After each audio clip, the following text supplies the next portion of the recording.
Chadian President Idris Deby is dead.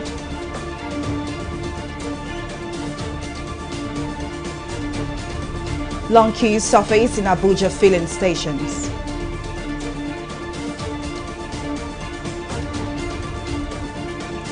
And Senate debates amendments to firearms bill.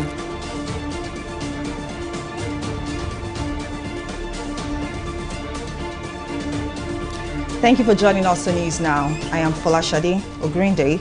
After 3 decades in power, Chad's longest-serving president, Idris Deby, has died at the age of 68. His death was announced by the army on Tuesday afternoon, a day after he was announced winner of the recently conducted presidential election. Following his death, a curfew has been imposed and both air and land borders have been shut by the country's army. Our correspondent, Onyadikule, tells us more in this report. This was the late President Idris Deby on March 27th when he visited President Muhammadu Buhari at the Aso Villa in Abuja to discuss security and issues bordering on the recharge of Lake Chad Basin. It was his last visit to Nigeria.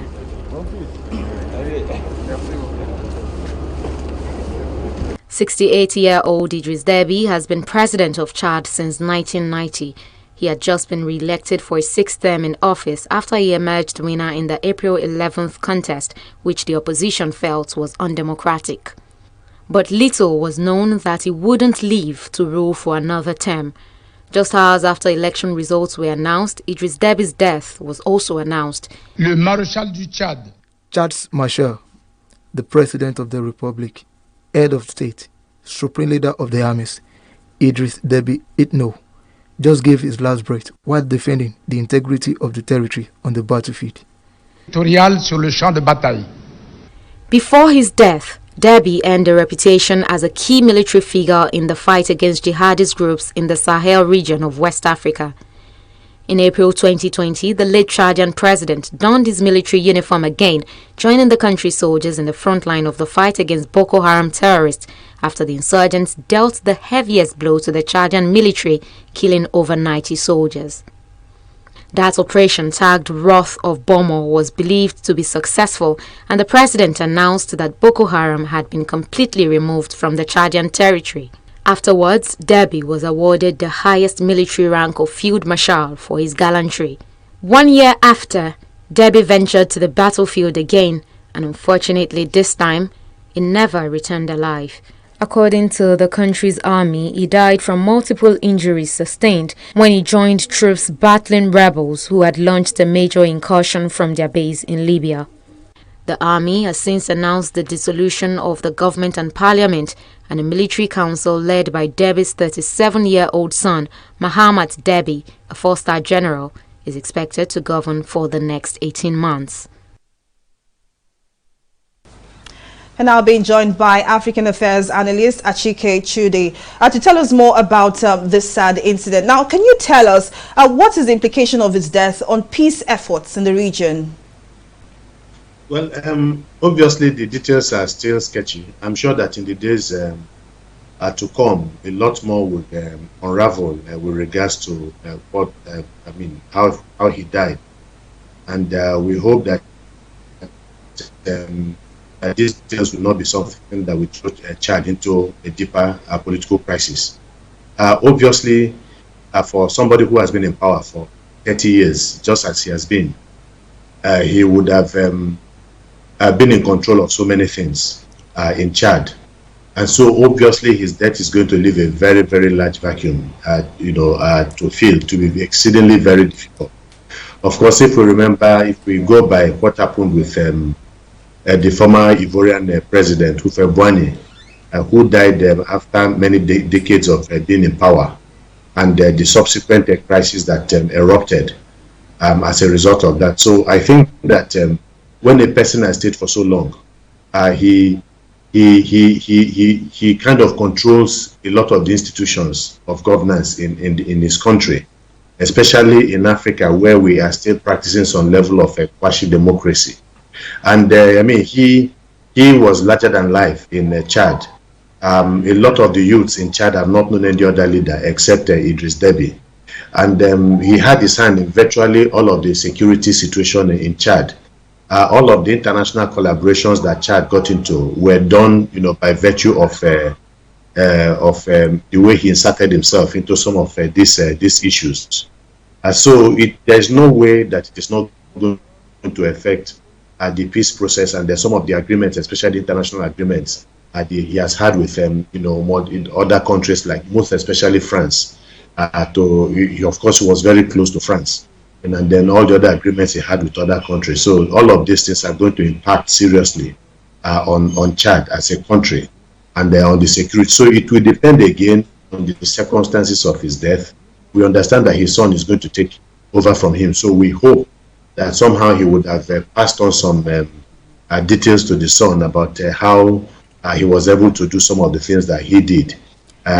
Sorry to interrupt you. Now, speaking of his son, is there anything significant to the fact that his son has now been made the head of the interim government? Maybe the people behind that wanted some level of stability. The fact that the man bestrode the Chad like a colossus for about 30 years, 3 decades, and the son now takes over, I think it will ensure some level of stability.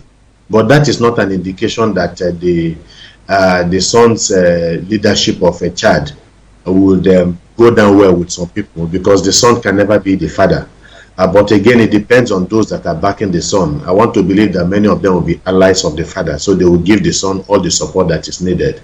We have seen something similar in the Democratic Republic of Congo, but of course, the death of Laurent Kabila at that particular point in time was very controversial, where he was accused of being directly involved in the death of the father. We hope that this is completely different in Chad, and so we would expect some level of cooperation with the son. If not, then we're going to have a problem. There is a possibility that a crisis could break out if they do not manage this situation early enough. So the son has to now, and then all of those people behind him, we have to be able to ingratiate themselves more or less to the Chadian people and give them a sense of stability and continuity, at least in the immediate terms.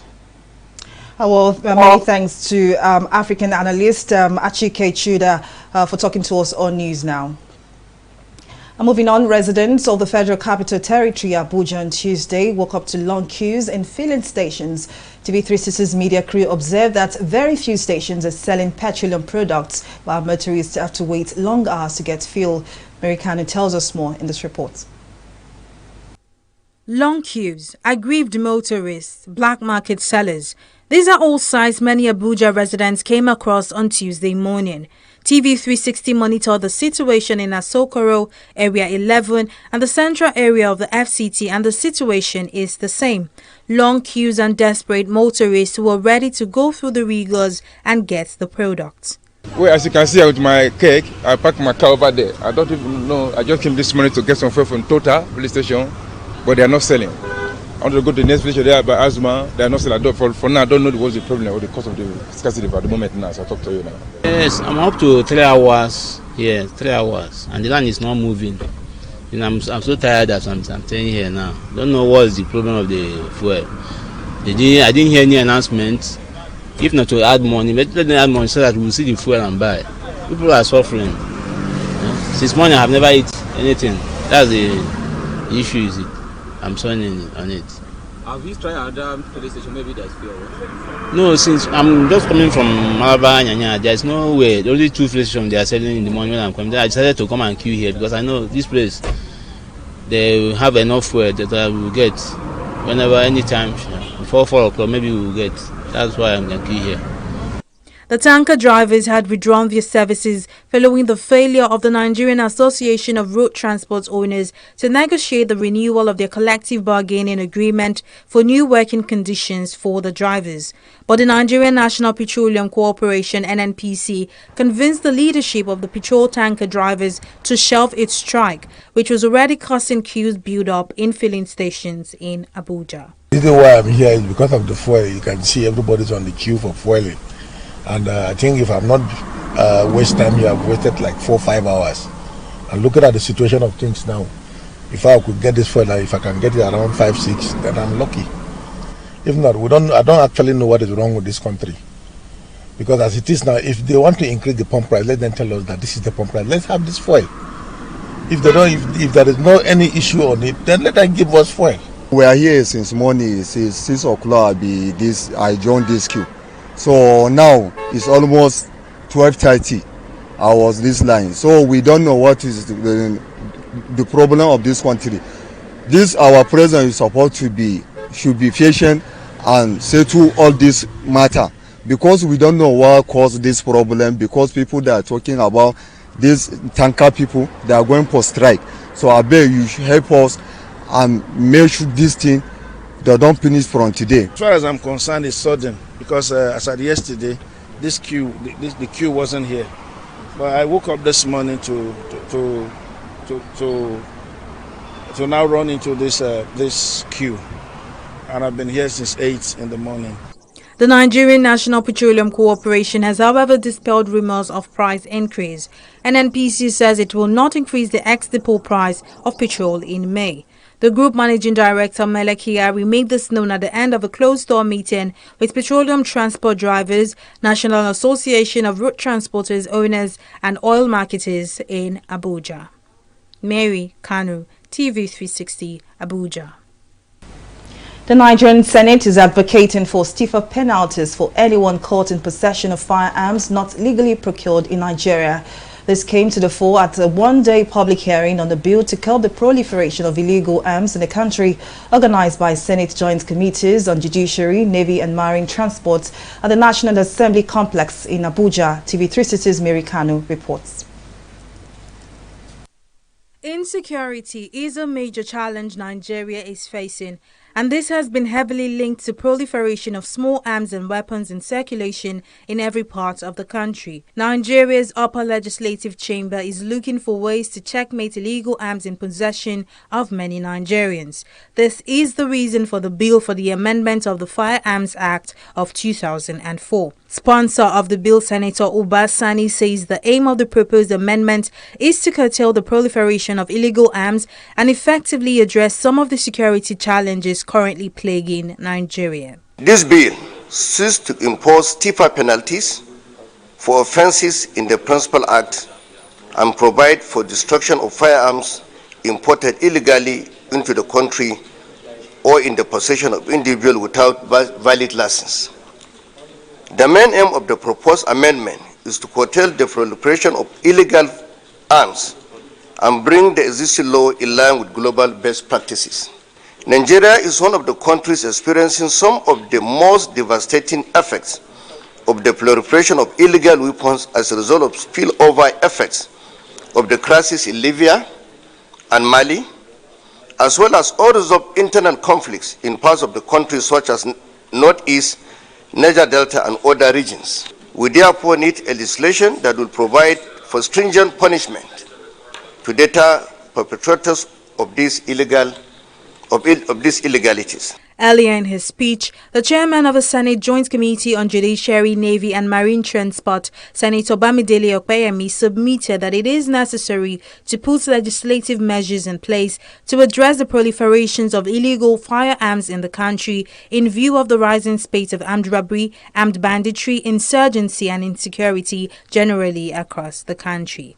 It is necessary to put legislative measures in place to address this ugly trend in view of the rising spate of armed robbery, armed banditry, insurgency, and insecurity generally across the country. It is because of this multitude matters regarding the bills that the Senate rightly referred them to the two relevant committees for proper consultations and recommendations. Other stakeholders at the event also made their reservations on the proliferation of firearms in Nigeria. Part of the things that we see that the bill seeks to do is to increase the imposed fines for offences. Specifically, the bill seeks to amend some sections of the Act. The bill also provides for the deployment of seized illegally imported military serviceable grades to the armed forces of Nigeria. The bill does not define the law enforcement agencies. Instead, It mentioned the Armed Forces of Nigeria, AFN, MPF, Nigerian Police Force, and other officers of law enforcement agencies in Section 5 sub 1 of the bill. The Senate is optimistic that the amendment will address insecurity in the country to a large extent. Mary Kanu, TV360, Lagos. The Nigerian Senate has received a request from President Muhammadu Buhari to confirm the appointment of the acting Chief Judge of the FCT High Court, Honorable Justice Salisu Gaba Abdullahi, as Chief Judge. The request was contained in a letter read on the floor during plenary by President of the Senate, Hamid Lawan. According to President Buhari, the request was made pursuant to Section 256, subsection 1 of the 1999 Constitution as amended. Letter from Mr. President. Dear distinguished Senate President, request for confirmation of the appointment of Honorable Justice Salisu Garba Abdullahi as the Chief Judge for the High Court of the Federal Capital Territory, Abuja. Pursuant to Section 256, subsection 1 of the 1999 Constitution of the Federal Republic of Nigeria as amended, I hereby request for the Senate's confirmation of the appointment of Honorable Justice Salisu Garba Abdullahi, the acting Chief Judge of the High Court of the Federal Capital Territory, Abuja, as substantive Chief Judge of the Court. I trust that the Senate will favorably consider and confirm Honorable Justice Salisu Garba Abdullahi as substantive Chief Judge of the High Court of the Federal Capital Territory, Abuja, in the usual expeditious manner. Please accept, distinguished Senate President, the assurances of my highest consideration. Yours sincerely, Muhammadu Buhari. Senate is expected to refer the President's request to the Senate Committee on Judiciary, Human Rights and Legal Matters for screening. Operatives of the National Drug Law Enforcement Agency, NDLEA, have arrested a 300-level university student, Rhoda Agboje, and a boyfriend, Ifeanyi Nwakwo, who specialize in producing and selling drug cookies to school children and other unsuspecting members of the public in Abuja. Narcotics agents with the Federal Capital Territory Command of the NDLEA have also launched a manhunt for another member of the syndicate involved in producing the cookies with Arizona, a highly psychoactive variant of cannabis, alcohol and rifonol, among other ingredients. NDLEA officials arrested Rhoda Agboje with 4 pieces of the drug cookies in Abuja based on a complaint that she gave an unsuspecting young girl the cookies to eat. Let's now join spokesman of the National Drug Law Enforcement Agency, NDLEA, Femi Babafemi, live from Abuja to speak more on this issue. Thank you very much, Babafemi, for joining us on News Now. Now, this case of selling drug-laced cookies to school children is definitely another dimension of drug use being introduced to society. Now, definitely parents should be concerned, but how do you think, or what do you think parents can do to protect their children? Yeah, I agree with you. The new dimension, it actually calls for concern, not only by parents, but every member of the Nigerian society. Indeed, it's something worrisome that we have to get to this point because some people want to make money at the expense of the well-being of others and at the expense of the growth and development of our country. But beyond this, we think this also calls for a reawakening. It calls for the need by parents, by the youth, and every member of the society to join force with the NDLEA in its renewed crusade against drug trafficking and abuse all over the country. In the last couple of months, we've tried quite a number of strategies to intensify the fight, but then this is beyond what NDLEA law can fight. It's beyond the battle for NDLEA law. It's something that calls for a lot of involvement at the level of the families, at the level of the communities, and even at the level of faith-based organizations. I'm talking of churches, I'm talking of mosques, because we need to appeal to the conscience of our people. We need to get them to understand that what they are doing, it's not just, it goes beyond the money they are making from things like this. It destroys the lives of others. It destroys the lives of our youths. Imagine what we discovered in Abuja. I mean, a group of friends producing cookies with Arizona. That's a very strong variant of cannabis sativa, mixed with rofinol, alcohol, and a lot of other things. Imagine what that, in fact, some of the victims, some of those who were given this, some unsuspecting members of the public who had cause to take bites of this thing, we had to take them for hospital admission because their bodies reacted to this thing because they are not used to it, and this would have impact on their health. Beyond that, the young school children, this will get them, if we don't quickly, if we are not proactive enough to rein these people in, circulating this thing within the communities and the capital territory alone could have gotten a number of our school children to get addicted to this kind of cookies, and before you know it, it becomes, they are regular.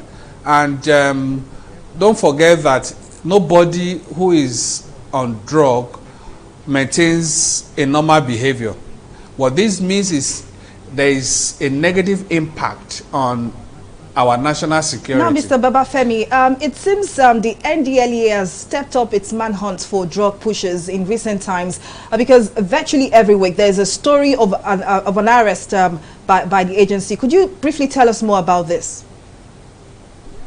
Yeah, don't forget that on January 18th this year, a new helmsman in person of General Muhammadu, retired, came on board as the chairman chief executive of the NDLA. And if you know the person of General Mara, you know he's somebody that wants to leave a mark wherever he finds himself or in any assignment he finds himself. And he's really brought in a lot of impetus. We're working with the same men and officers of the agency, but then you see some level of vibrancy because the new leadership has come with its own maxim, that is offensive action. And that is why in the last 3 months, the agency has been able to do so much to the point of intercepting and recovering over 75 billion naira worth of drugs. Beyond that, we've had about 2,000 cases, filed about 2,000 cases in court, out of which 329 people have been convicted, and about 1,549 cases are presently ongoing in court. And beyond that, we've also had about over 2 million kilograms of drugs also intercepted and seized. This is huge within a very short time. It shows that with this number, it means that the volume of drugs out there in the public is lesser. So if we go on like this with the buying in of Nigerians and every sector, every strata of the society, then we'll probably be driving towards winning the war against drug abuse and trafficking in our nation. I can assure you that what we are doing at the moment, we're not going to relent. We'll try as much as possible to intensify. Why, on the other hand, because what we are doing with these arrests, seizures, and hearing, this is just one leg of it that is trying to, that's what we call the law enforcement.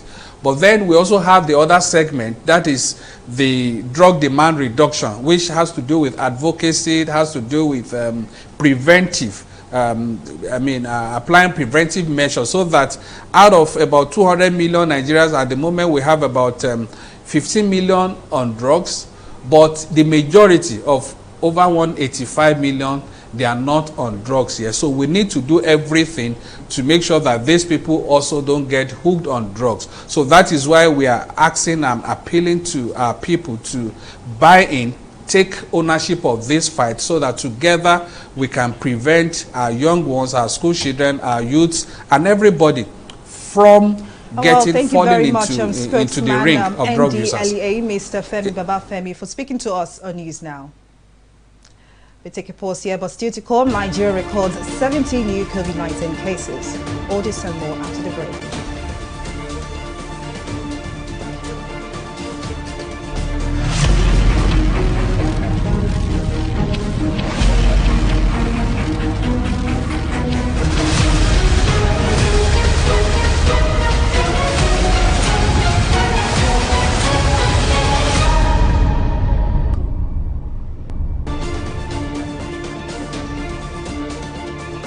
Let's take a recap of some of our top stories. President Charles Idris has died while commanding Chadian troop fighting rebels in the country.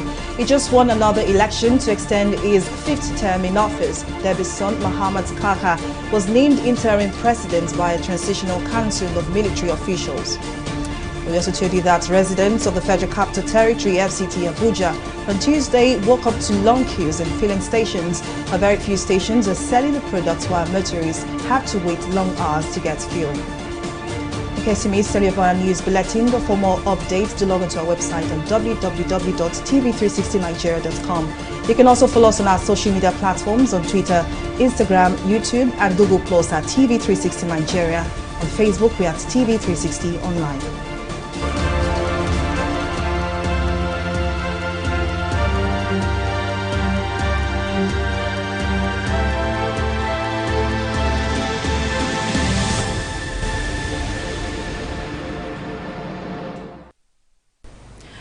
Now to COVID-19 stories and updates. For the 7th consecutive day, Nigeria has not recorded any fatality from the coronavirus. Data from the Nigeria Center for Disease Control (NCDC) shows that the country's death toll remains 2,061. The health agency also disclosed in its latest reports that it has conducted 1.8 million COVID-19 tests in the country since the beginning of the pandemic in the country in February 2020. Meanwhile, an additional 70 people across the country tested positive to the virus in Nigeria in the last 24 hours, taking the total number of infections to 164,303. We take a pause here and return with more stories. Just stay with us.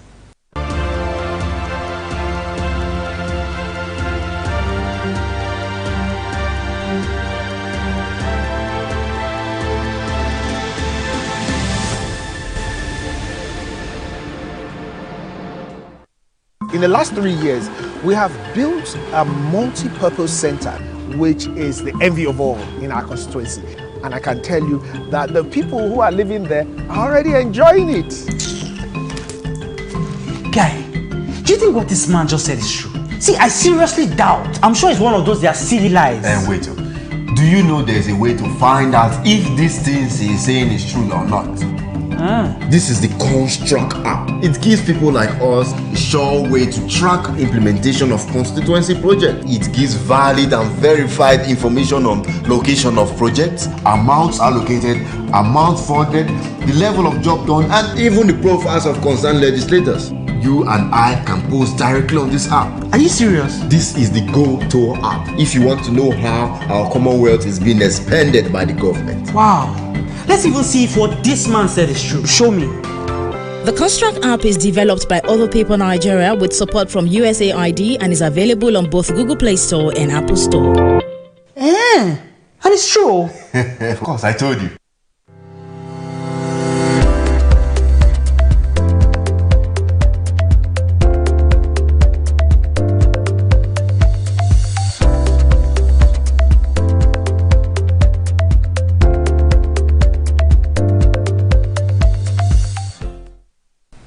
Well, up next is business news and stock market review with Abisola Adibayo.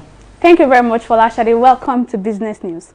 The The federal government says the volume of trade between Nigeria and South Korea plunged by 74% within a 2-year period. Minister of Industry, Trade and Investment, Adibayo, explained that the volume of trade between both countries dropped from $5 million in 2018 to $1.3 million in 2019. In a statement issued in Abuja by his media aide, Ifedayo, the minister frowned at the development and called for improvement going forward. Adibayo, who expressed concern over the decrease in the volume of trade between both nations, said Nigeria and South Korea shared strong economic and investment ties with over 20 Korean companies presently in Nigeria. We'll take a pause here and return with stock market review. Do stay with us.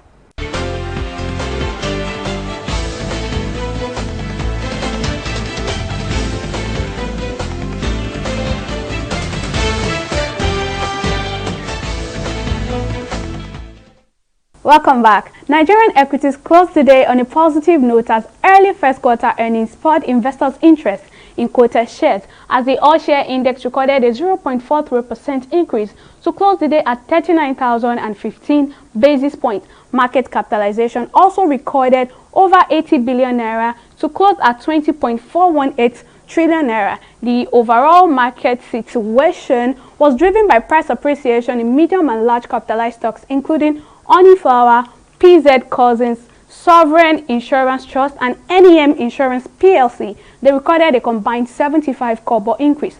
Conversely, losses from different sectors, as we can see right here in Royalex, Port Paint, FTN Cocoa and Champs from the ICT sector completed our top 4 losers today. They amounted to 38 kobo loss.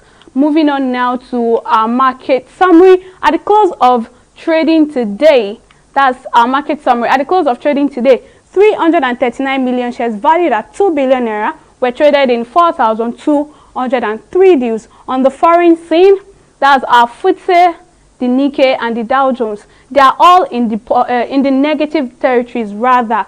The FTSE closed in the negative territory today after tech stocks fell following a slump in Bitcoin. The cryptocurrency lost ground over the weekend and into the new week, eating sentiment in technology shares in the US. The Dow Jones on its part also recorded sell-offs as Apple slides ahead of spring-loaded event. It recorded a 0.74% decline. Nikkei, that's Japan stocks, also closed lower on Tuesday, as you can see right here, with the benchmark sinking to a 1-month low on concerns that surging virus cases in Japan could lead to stricter business restrictions in urban areas and the slowing of the economic recovery. It recorded a 1.97% at the close of trading today. That's all on Stock Market Review. It's back to Folashade for the rest of the news. Thank you very much, Abisola Adibayo, for bringing us up to speed on the latest in the world of business and stock markets. Moving on now to the foreign scene. Egypt's transportation minister on Tuesday said he sacked the country's top railway official following 3 train accidents in less than a month that's left at least 29 people dead and some 320 injured. The firing of Ashraf Raslan, head of the Railway Authority, was part of a wide-ranging overhaul of the rundown railway system's leadership amid public outcry over repeated train crashes. Authorities say the overhaul was designed to inject a number of competent professionals amid efforts to upgrade the poorly maintained network. Up next is Entertainment Reports.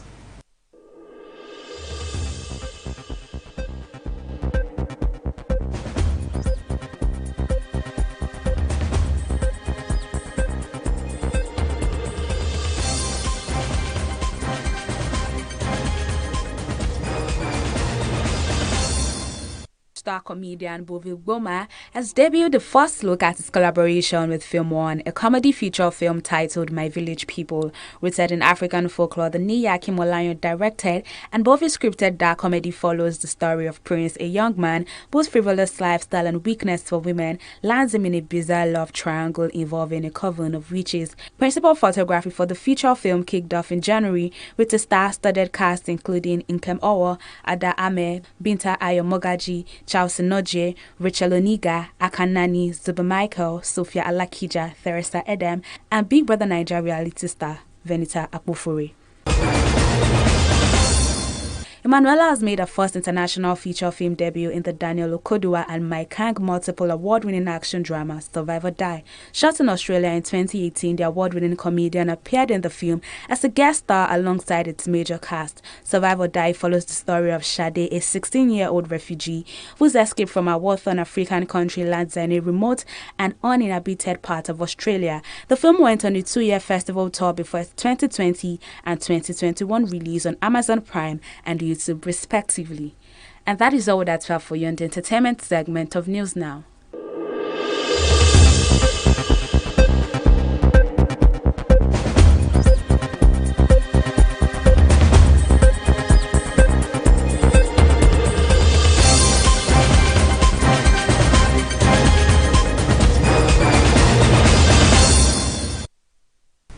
Away from entertainment and out to sports, FIFA President Gianni Infantino says there is no doubt whatsoever that football's world governing body disapproves of the proposed European Super League and that clubs involved would face consequences. 12 major clubs launched plans on Monday for a new breakaway league, which would drastically change the landscape of the world's most popular sports.